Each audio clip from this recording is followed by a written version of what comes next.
Some tried to hide it with one of those obvious comb-overs. Many others turned to an expensive and sometimes painful transplant surgery. But what if that surgery doesn't work? Extra's Rick Schwartz has the story of some men who say their attempt to turn back the clock left them physically and emotionally scarred. 47-year-old Louis Bolera looks good from a distance until you see this, a botched hair transplant. I'm mortified. I mean, I would rather have gone bald than go through this pain. Bolera's head is now permanently disfigured. A huge scar is clearly visible. Ugly bald patches decorate his head. And it's all because he wanted his hair back. It turned into a nightmare. Bolera blames a hair replacement clinic for his unsightly head. He's one of about 250,000 people in the U.S. who had hair transplants last year. After seeing a brochure promising a new you, Bolera paid $5,000 to Long Island Medical Associates for what he hoped would be a handsome head of hair.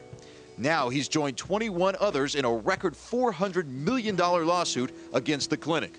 When I go out socially or I'm in the public eye in my career, I have to worry about if I slept on the wrong pillow or if the wind blew my hair up in a certain way that the back of my head would be exposed.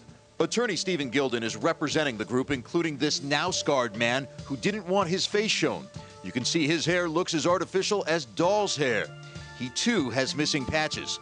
The plaintiffs charged Long Island Medical with malpractice and fraud.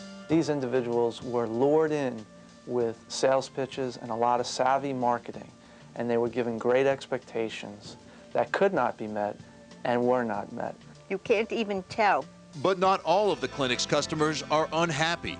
Anita Cutler is one of some 19 million American women experiencing baldness, and this grandmother is pleased with the 4 transplant procedures she had at Long Island Medical. There isn't a beautician that I have gone to that says, "You've had hair transplants? Where?" They can't believe it. Lou Amico is a technician at the clinic and a client, which boasts more than 35,000 customers in 20-plus years. We've had, to my knowledge, very few, if any, complaints to any of the consumer agencies, and we feel that we do probably the best work in the world right now in hair transplant technology. Well, right now, believe it or not, no state regulates hair transplants, but ironically, Long Island Medical Associates, the organization being sued, says it's pushing for stronger regulations.